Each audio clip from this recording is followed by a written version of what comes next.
Kuda. Hello. Sisi. Boss, say. Yebo. Get to crown family. Okay. Taurisa.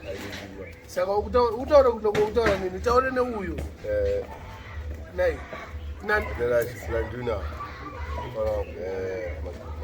Taurisa kuda. Okay.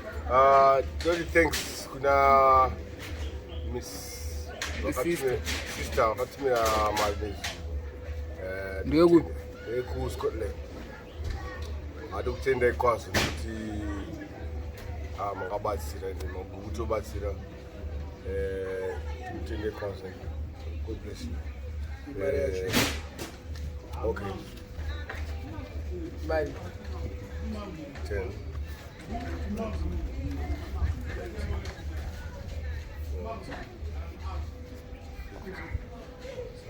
Thank you very much. Oneza matiti. Mwana wakumbure, mwana waramba chipamidzira. Tukutenda kuti apana zvinotoziva atina na phone. Tozosara phone. Saka apana zvindezivo nezvo ndakatozo message yasvikira kuna King. King ndo wakatozotumira mufana kubaba watoziva it was a surprise. It was a blessed conversation. Tikaita na sister nezuro because kuti tofigura batsirawo vane maboys vanogara nawo 2 vakomana vana vavo saka ngoto pakukura kwatinoita vana vechikomana tinosangana zvinhu zvakasiyana-siyana pamwe zvinodhaka pamwe mari tinechitsvaka pamwe vasikana chaivo interested nekurwa zvibhakera violent nekudhakwa pamwe nekunetsana nevanhu pamba unogara saka kukura kana uchibva paages especially from 16 17 18 19 20 21 kusvika ku27 age iyoyi ndeyekutongwarira step yaunenge uchifamba muupenyu because ipapo chete pakangoluza direction unenge wakatorwa U10 but unongosikuziva U10 might be wotuka amai vekukubara zvinorwadza pamwe havakutsanangurire zvako kana kuti vazokudza kuti vakatakura chiguru just example unototi zvakapera amai vachitoita se tofaura newe everyday usingazivi kuti pamwe unenge wakatakura chiguru example inoratidza kuti later on mamukasi example inoratidza kuti tinogona kuvaraiwa muupenyu asi kwati tichienda kunogadziswa nekwatinenge tichibva Saka iwe uda kutira kuti wakavarairwa muupenyu pane zvawakaita example amusaisi example iwo ndo example yacho example of course ndakavarairwa muupenyu patime yekuti from teenager kusvika pandakazopinda mahwanda ndasungwa ndapinda mujeri kuvarairwa uri kuuk uri kuengland saka uri kuona zvawakaita zviri kuitwa nevamwe vanhu vakaona nyaya yako saka vari kuda urubatsiro kubva kwauri handiri waita zvefraud nekutengesa zvinodhaka nekutora pamwe zvinodhaka wapedzera wakujeri wakati kuti saka iwewo chiexplainira kune vapanava kuti imi makanama muchiita zvamuri kuita izvi zvekunwa zvinodhaka izvi unopedzisira masungo waenda kujeri ende wakaenda kujeri uri muzimbabwe wangoita 12 months uri mujeri government of any country have the right to deport you. Exactly. Saka you have to be very careful. Sometimes even if you are a citizen, you can be stripped of your citizen because of nyaya yekutengesa zvinodhaka kana meda izvo zvinoita kuti vanhu vadipotwe kana fraud. Inini zvanga make Canadian citizen, we don't know what permit did you have in UK? UK. No, we didn't have the UK citizen. Through asylum. You have UK citizen through asylum. So you held a UK passport. What color was it? That one was green, but it's like a travel passport. I was beating up UK. Inini anokuti UK kapani passport yered. Kubva kwainenge yeblack or yebblue. I saw a black. Imwe yacho inotaura kuti citizen. Imwe yacho inotaura kuti you're a citizen zvako but you're foreign. Handiti hauna zvarwa inono. Handiti izvo zvasiyana nekucanada citizen nemwana akazvarwa ikoko tine wanda.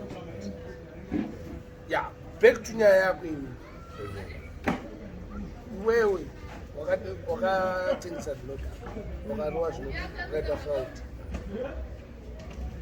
Asi kuzodhipotwa kwawakaita kuri kuita kuti ava amaya vade kunzwa advice kubva kwauri inoenda kune vana vavo. Handi ndo zvikuita. Chitaura kutanga usina dhodhi kumhata. Taura manje. Okay, those who get here panguva ino, but zvagara zvichiitika because ne vamwe vakatombofona from last year, early last year. But those who get here panguva ino because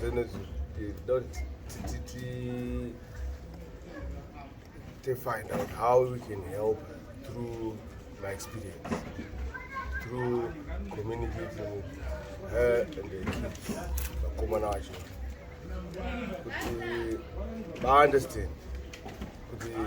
Right. In the current open those situation here. Ndakatombosukopa nguva yekuti ndakarelax. Ndichitoti I'm a smart guy, I will do this but without getting caught. So chibatsira fana vatitaure now because panguva yacho ndo panguva yavadi vane vakuti vakambobatwa nemhosva usiwo kubatwa futi nemhosva saka ungoona papolice police record police record there's a certain time when police record yakazvinyanyisa court cases akawanda. Even sometimes not a criminal record. It's not a deportation. But criminal record. But akawandisa. Judge anobva aona kuti aiwa ubatsiri kudzokera kunyika kwako. Saka panhangu kungoziva kuti uyu akadzorwa nenyaya iyoyo. Uyu kuda petition. Akadipotwa. Hanzo afana acho anzoshona unoona kutaura. You can speak in English. Okay. Loud. All right. Again, this is to the brethren from Zimbabwe or Africa or whatever, but especially from Africa, please, let's try to make our life easier. Especially you are in a foreign country. Make your life easier by accepting the right channels, of looking for money. Because looking for money got different channels. Yeah. But when you do the right thing, the right channel, righteous, you have no fear, you got no worries.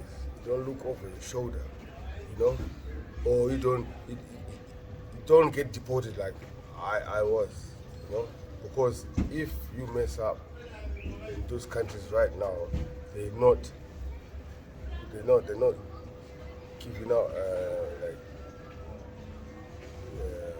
chances. In short, stop taking drugs, stop stabbing each other, stop fighting, stop committing fraud, stop stealing, especially if you are not born there. If you're born in Zimbabwe, you have to stop those things because you can easily get deported. And if you get deported, it's gonna be a mess for everybody back home here in Zimbabwe. Yeah, family and friends. And for your family, you just left in foreign, whether in UK, Europe, Canada, or Australia. Yeah. Get me? So stop all this drug shit, yeah. We not playing around. And right? you see, we don't want to end up getting deported like this young man. It's a blessing to be in a foreign country, you know. Let's stay out of Take trouble. those blessings by both hands, because most people they wish if they could go there and work, and come here and chill for a holiday and go back and work, like what kings do. Like, You know what I mean? like what the king does, Comfortable. you know what I mean? Yeah, flexible. I bring my own money and just Yeah. spend it on these guys, you know what I mean? Yeah, I feel merry, get me? yeah. Because if you're the criminal record, you can't go to the airport and say I want to go for a holiday. They won't allow you. Because you'll be on bail.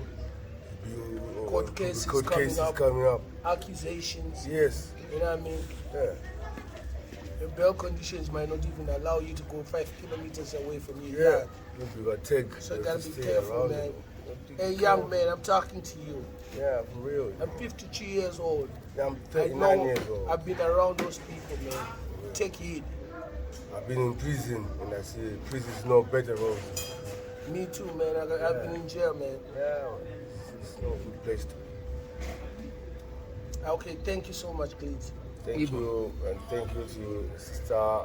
Stay blessed. More blessing to everyone. More blessed to sister. God will help us. God will help you if you look for God. Mari pamberi, kuswaga mari, chingita amano shangu. Yes.